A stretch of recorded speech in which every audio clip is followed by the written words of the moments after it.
J'ai parlé avec LeBron. J'ai check Stephen Curry. Et j'ai été voir Team USA jouer à Londres. Faut que je vous raconte tout ça.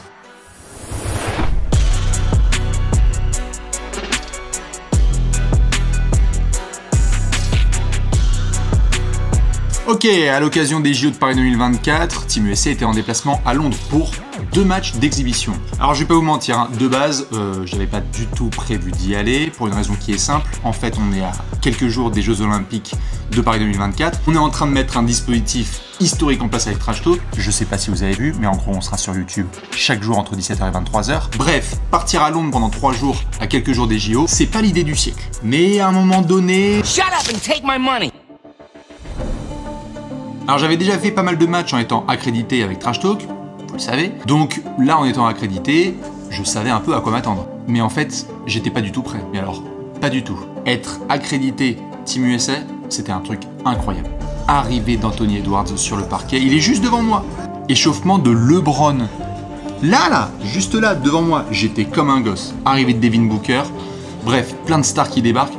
Et en fait, c'est là que j'ai vraiment compris que j'étais... juste au paradis, j'étais entouré de superstars. Des joueurs dont on parle toute l'année en fait. Ils étaient là, ils défilaient devant moi, ils allaient à l'entraînement. Normal. Mais je vous jure, j'étais vraiment choqué. Hein. En fait, je tournais la tête et je me disais, mais il est pas MVP lui? Lui, il est pas meilleur scoreur de la NBA? C'était un truc de ouf. Tu tournais la tête, il y avait une star. Quoi qu'il arrive. Et en fait, c'était tellement fou que ça a mené à cette séquence mémorable où j'ai essayé de voir le nombre de joueurs de Team USA que j'étais capable de checker en une seule soirée. Non mais là j'étais en PLS. Hein. Et pourtant le match doit commencer. Donc bref, il y a les joueurs qui arrivent sur le terrain et c'est l'heure, c'est game time. Moi pendant ce temps-là, je suis en train de keblo depuis un quart d'heure sur ma main gauche en me disant il faut plus jamais que je la lave. Vu les mecs que je viens de check là, non, elle va finir au musée, désolé.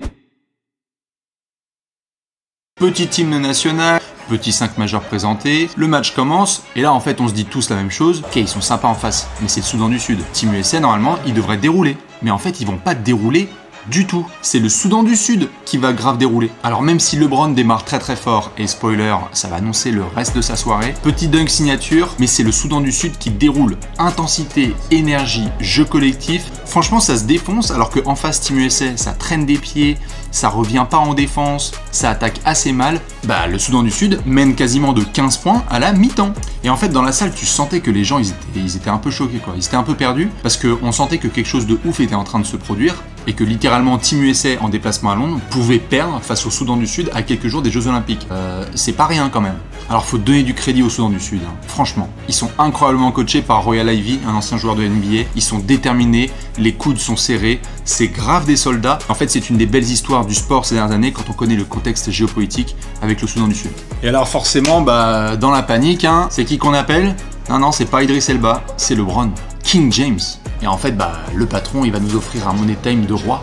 Un money time comme on sait dont il est capable. Un money time qui rappelle qui est le patron de ce jeu. Même à 40 piges, même en 2024. Franchement, LeBron juste trop fort, trop clutch. Attaque, défense, pénétration. C'est lui qui met les 2 points de la gagne, la salle qui explose. Derrière, c'est Derrick White et toute la défense de Team USA qui fait le stop ultime pour garantir la victoire. Score final, 101-100 pour Team USA. Et on va pas se mentir, ils ont eu bien chaud aux fesses. Pas le temps de traîner, il faut enchaîner tout de suite en zone mixte pour avoir les réactions à chaud de certains joueurs, notamment Anthony Edwards qui était là, il y a Steph Curry aussi qui était présent, Anthony Davis à qui j'ai pu dire qu'il avait fait un très bon match, salut frérot. Et ensuite il fallait surtout enchaîner en conférence de presse. Alors malheureusement même si j'étais assis au premier rang, je m'en voulais un peu, j'ai pas pu leur poser de questions parce que c'est allé extrêmement vite, mais ils étaient hyper fatigués de ce qui venait de se passer. Et puis je me suis dit tu sais quoi, tente ta chance. Il y a un deuxième match ce lundi face à l'Allemagne. Cette fois, tu vas être clutch, Bastien. Tu vas parler avec LeBron. Tu vas lui poser ta question. Rendez-vous dans 2 jours. Et LeBron, repose-toi bien parce que je vais arriver avec mon micro, frérot. 2 jours plus tard, le lundi, deuxième match, le plus attendu, entre l'Allemagne et Team USA. Le champion olympique en titre, les États-Unis, face au champion du monde en titre, l'Allemagne. Et en plus, il y avait une symbolique de malade parce qu'on venait d'apprendre que LeBron allait être le porte-drapeau des États-Unis pour la cérémonie d'ouverture des Jeux Olympiques de Paris 2024. Et on allait apprendre par la suite que Dennis Schroeder allait lui aussi être le porte-drapeau, mais de l'Allemagne, pendant cette grande cérémonie. Donc, symbolique de fou, match hyper attendu, avec 2 ex-coéquipiers des Lakers. C'est pas rien. De retour à l'O2 Arena, pour ce match entre l'Allemagne et les États-Unis. Cette fois, par rapport au Game 1, je voulais vivre les échauffements de très très près. Je voulais faire en sorte de vivre les choses différemment par rapport au premier match face au Soudan du Sud. Et là, bah... c'était à couper le souffle. Non mais regardez, j'étais littéralement collé à LeBron pendant son échauffement. J'ai pu voir Devin Booker et Stephen Curry s'échauffer ensemble. Le niveau d'application et de précision de ces joueurs, les gestuels, de voir ça de très très près, bah vous me connaissez, j'étais comme un gamin en fait. C'était un rêve de gosse. De voir ça de très très près et de profiter aussi du moment. Parce que je voulais vous rapporter ces images, mais je voulais aussi réaliser un vrai rêve de gosse. Ça franchement, ce moment, je l'oublierai jamais. Et en plus, il y avait un gars comme Erik Spoelstra. Non, franchement, il m'a tué. Il est tellement concentré. C'est un psychopathe. Il est là 3 heures avant tout le monde. Il se bouffe les ongles en bord de terrain. Et lorsqu'il fait les échauffements, une erreur, ça le rend malade. Un échauffement pour Erik Spoelstra, c'est la finale de la Ligue des Champions. Je vous jure. Et en vrai, ouais, c'était un pur privilège de voir des athlètes aussi forts et aussi dominants dans leur sport s'entraîner et perfectionner un petit peu leur art, qui est le basket. Ça, c'est un truc que j'oublierai vraiment jamais. Alors j'ai aussi pu voir les poteaux Barjo Dunker. Eh ouais, la France a du talent. Ils viennent de Vendée et ils ont géré le halftime show de Team USA. Si ça c'est pas un start from the bottom, now we here. N'hésitez pas à les checker sur les réseaux, ils sont très très stylés. Pendant ce temps-là, t'as Steve Kerr qui est en train de se préparer avec Jeff Van Gundy, petit micro installé. Non, mais regardez, ils sont à 1 mètre de moi, c'est un truc de ouf. Et c'est parti, on est prêt pour le match tant attendu entre l'Allemagne et Team USA pour voir si les Allemands peuvent faire chuter l'oncle Sam. Alors je vais pas vous montrer d'image de match, bien évidemment, mais en gros, LeBron c'est encore bien énervé. C'est un truc de ouf. Il y a des gens qui m'ont posé la question, ça fait quoi de voir LeBron en vrai? Déjà j'avais pu le voir avec les Lakers et avec d'autres franchises, mais là de le voir avec le maillot de l'équipe nationale, c'est incomparable. Le mec il a une telle fierté et une envie de se défoncer que franchement je me sens hyper privilégié. Il a tout donné pour sa bannière. C'était extraordinaire à regarder.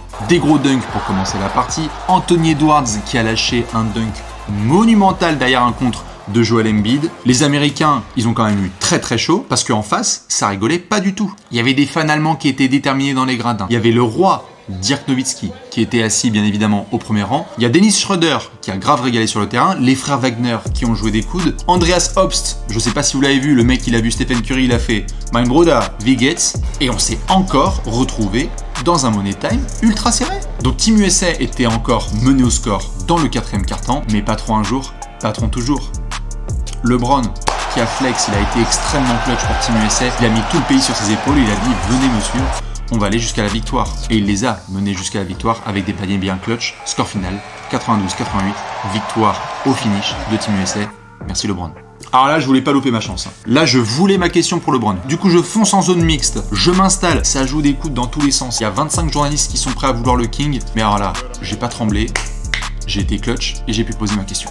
Now that you've done with the exhibition games, what are you most looking forward with the real games in Paris? I mean, for us, all of these games have been real, because we don't have much time to lose an opportunity to get better. I mean, we've only been together for a couple weeks now, so each one of these games was an opportunity for us to improve, and I think we did that over these 4 games. Non mais alors là, jambes qui tremblent, mains qui tremblent, j'étais en PLS. Franchement, je vais pas vous mentir, j'ai mis tellement de temps à m'en remettre. C'est LeBron quoi, c'est LeBron. On en parle ensemble depuis plus de 10 ans avec Alex, avec tous les potos de la team Trash Talk. On n'arrête pas de parler du King et là il est devant moi et je lui pose ma question en détente. Non, et franchement même en rentrant à Paris, j'ai mis plusieurs jours à m'en remettre, je vais pas vous mentir. C'était incroyable. Alors j'ai aussi pu poser une question à Jrue Holiday et Steve Kerr en conférence de presse. J'ai demandé au meneur des Celtics ce qu'il pensait de ces matchs d'exhibition. Il était hyper fatigué, mais grosso merdo il m'a dit honnêtement que le groupe s'entende aussi bien en aussi peu de temps, c'était un super signe pour eux. Et c'est vrai, franchement le groupe a l'air de très très bien vivre au sein du vestiaire de Steve Kerr.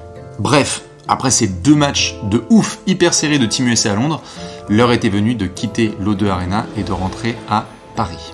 En conclusion, c'était incroyable. C'était incroyable, c'était le trip d'une vie en fait.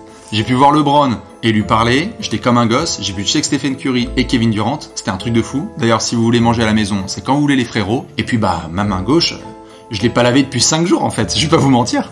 Et je tiens aussi à préciser que Team USA c'est du très solide. On va voir comment ça va se passer pour les Jeux Olympiques, mais même si le niveau de compétition augmente à côté, les patrons ça reste les patrons et c'est eux. Je tiens à remercier USA Basketball et la NBA pour finir. Merci pour cette opportunité incroyable. J'ai vraiment vécu un rêve de gosse et j'étais content de le partager avec vous, toutes et tous. Merci à vous qui êtes là depuis si longtemps et avec qui je voulais justement vivre ça. Nous on va se retrouver pour la suite. C'est quoi? C'est les Jeux Olympiques de Paris 2024 avec des lives YouTube tous les jours de 17h à 23h. Trop hâte de vivre ça. Et puis LeBron, Steph, KD, n'hésitez pas à venir sur le canapé. Vous savez comment ça se passe maintenant, c'est un peu la famille, des bisous, à la prochaine, ciao.